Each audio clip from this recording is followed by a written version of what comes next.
This video was inspired by the announcement of the 1926 Lunar, a watch that none of us here were expecting to see. None of us really wanted to see. And it sparked a question, and I thought, there's a big discrepancy between the watches that are considered successes and the ones that are considered failures that Tudor gives us. Why not cover the best and the worst watch releases that the brand has done in the last 5 years? It could be pretty fun.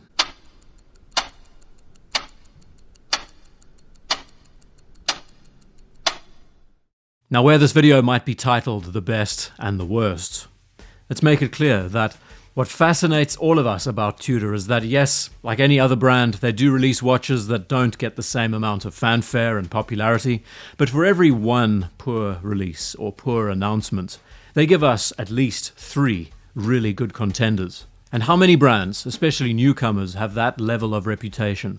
That for every one flop, they give us 3 terrific ones as a result. And looking even further than that, even the ones that aren't considered success stories, they're still pretty good. Now what I've decided to do is split the playing field down the middle. 8 very popular releases, some of their best, and 8 not so popular watches, some of which you might have not even heard of before. And I think there is a lot to learn in here about the Tudor watches that are seen as the best, and others that, get swept under the rug. So where to begin with something like this? I mean, of course there are going to be plenty of Black Bays, so let's just start with the basic run-of-the-mill, current, up-to-spec Black Bay. Meta-certified 5-link bracelet, sunbrush dial. The proportions of these watches, 32, 34, 36, 39, and 41. They have practically covered all of their bases with these. And when you compare it to a watch like the Aquaterra from Omega or the Oyster Perpetual from Rolex, it is such a strong contender in this field, and the reason why it is so successful is it's half the price. This collection, it perfectly epitomizes the value for money proposition. Considering the spec sheet, all of the new details that the company now offers, and the rival competition that these watches go up against, ticks all of the boxes. Now in stark contrast to that, what about the Cla de Rose? Have you heard of that before? Now yes, I am cheating here. This is not a men's watch. At least I don't think it is. But the smaller diameter Black Bays are also built for ladies, and they work so well. This Cla de Rose, on the other hand, it looks so generic. It's hard to believe that it belongs in Tudor's catalogue. And it's almost as if they were going after departmental store kind of watches. That they were trying their best to catch up with a name like Cartier. In fact, I will even go further and say that it looks like a blatant knockoff of a Cartier. Down to the Roman numerals, the round aesthetics, even the added cabochon on the crown. And here we can see plain as day the divide between 2 very popular looking designs. One that looks so generic, the other, yes, inspired by another brand, sure, but has clearly carved out its own aesthetic that now belongs to Tudor. Another success story that is quite the oddity, the Black Bay Pro. A model inspired by the legendary 1655 Explorer 2 in more ways than one when we look at the bezel insert, the use of that mustard yellow hand, how this design now has a white dial polar option, and it never deviated from the Black Bay aesthetic, which has also allowed it to be successful. I would have gone a little bit further, personally, been a bit more creative with it, but this is the design that sells. It's a little bit out there, slightly avant-garde, still relatively safe. Across from it though, the less successful Black Bay P01. Now mind you, this watch is aimed at a very specific camp of us enthusiasts. Many of us do enjoy it. Its design borrowed from a US Navy prototype at a time where they didn't have ratcheting bezel inserts, so this was a new technology that they were experimenting with. And the end result is a watch that does look like a Black Bay, but it's not entirely cliche. With a few small touches that make quite a difference. The lume plots not having any kind of polished metal surrounds, matte black dial, a nice white framing around the date window, and it's seen as a non-successful watch because it's just not as popular as the rest. That doesn't mean it's not good. The Black Bay 41, and I would say monochrome, Meta certified, all the bells and whistles, one of the flagship watches of the collection. This is their variant of the Tudor Submariner. It holds on to the look of that 50s sub design. It's a little bit beefier, but it is pleasing to the eye. And like I said in a recent video about why we return back to our boring watches, this is a great example. Now what about a watch like the Glamour Double Date? Have you heard of this one before? First glance, squint your eyes and you would swear it's a date just of some kind. And you wouldn't be wrong. This in fact does have a day-date complication, borrows many cues belonging to that design. But once again, in the realms of popularity, this one has never been up there. Now let's be clear, through the 70s, 80s, 90s, the Prince dates were amazing watches. This is obviously their modern take on this collection, and it's, yeah, less than successful. And once again, we can see the stark contrast between a watch like this and the Black Bay 5-link bracelet, and where the interest lies. I must say though, it's a shame that we don't see this design further evolved, that we don't see date complications like this in a 36mm package with a 5-link bracelet. Now, one of the best success stories to come from Tudor that is not related to the Black Bay is the Pelagos 39. It still blows me away that at the time of recording this, they haven't gone any further with color variations. They've kept it black, simple, touch of red accent. But once again, it's that value proposition. It's that titanium case and bracelet. It's the micro-adjusting clasp. It's the slimness of the case. It's the wearable size that suits it in all situations. And I think a great detail that they added to this watch was that brushed dial and brushed bezel that plays in the light. It's quite a different stylistic choice, considering that the Pelagos has always been seen as that professional-oriented tool watch.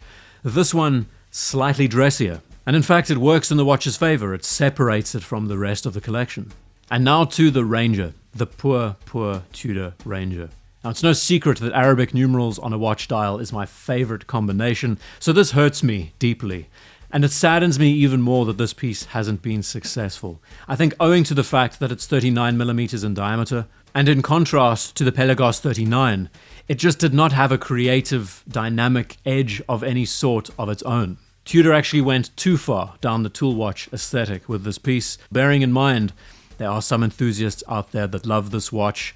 I'm not saying it's a failure by any means, it's just nowhere near as popular as other good examples. And I do think it's a crying shame. Tudor should go back to the drawing board, definitely spend more time giving this watch more creative flair, and they have all of the opportunity available to them.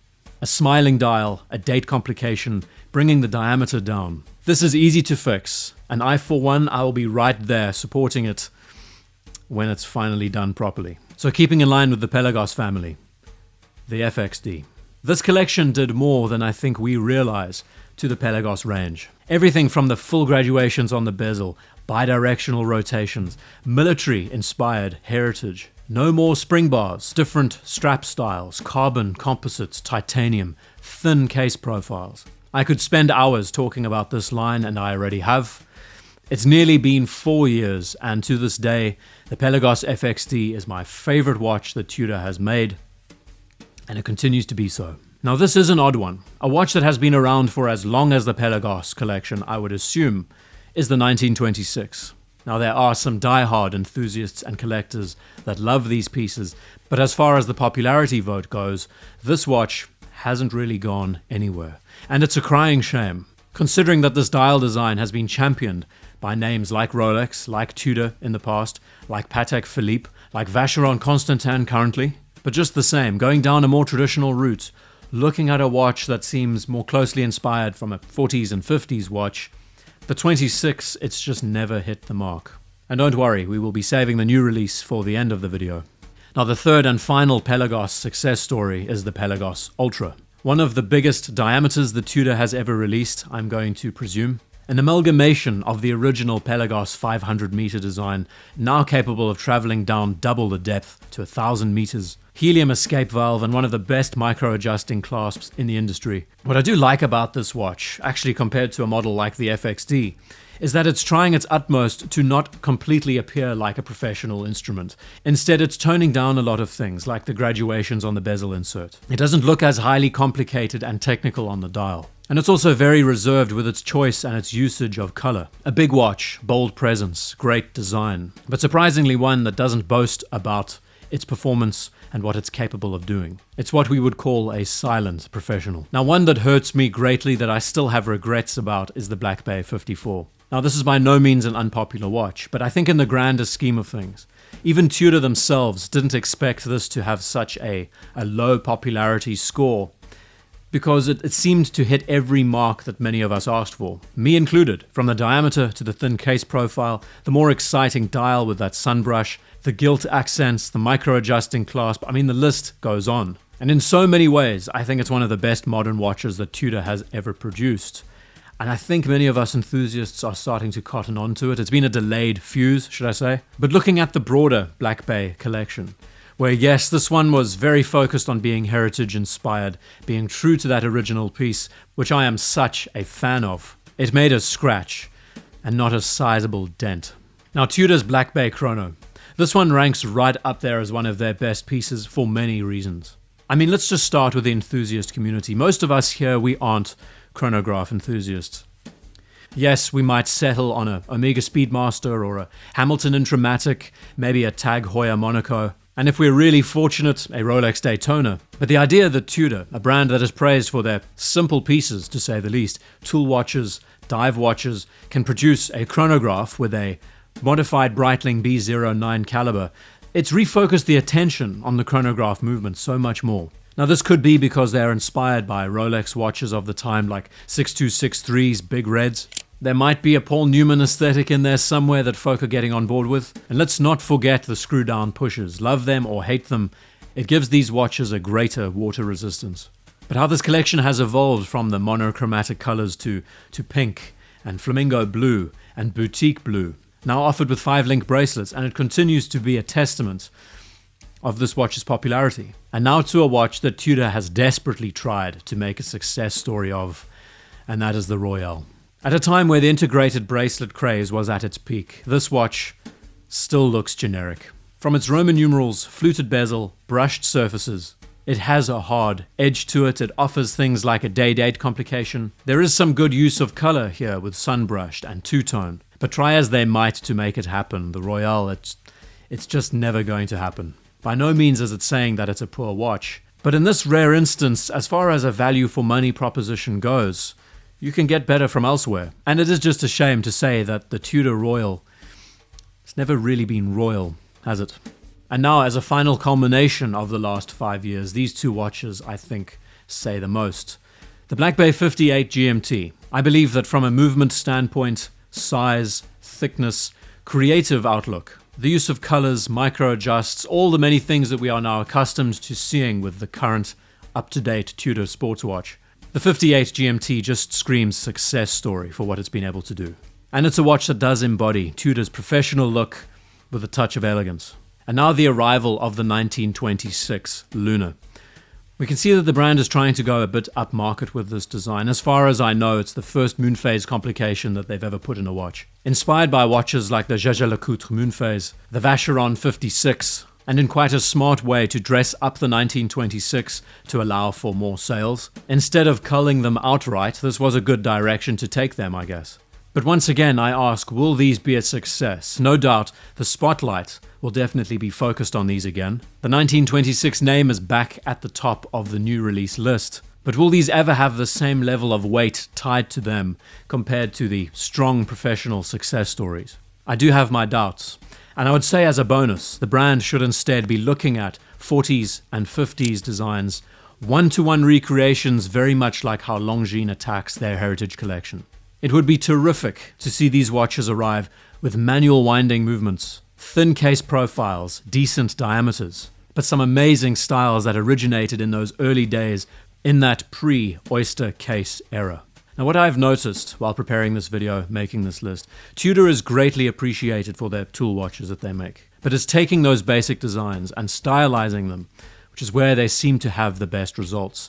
Taking the most basic tool watches, dive watches, and adding a 5-link bracelet to dress them up a bit more. Not only are they allowing for immense value for money, this sort of proposition is something that a brand like Rolex, as a comparison, would never give for a good price. But the moment Tudor goes down the road of formalizing their designs, adding more high-polished surfaces, integrated bracelets, 70s looks, Cartier-inspired, Datejust-inspired aesthetics, well, that's where the wheels seem to fall off and the popularity seems to drop. The happy medium for the brand is instead functional tool watches with an air of elegance, not elegant watches that are dressed up to be even more shiny and flashy than they need to be. Where do you believe the fine line is? Is it unfortunate that the Black Bay and the Pelagos dominates what this brand makes?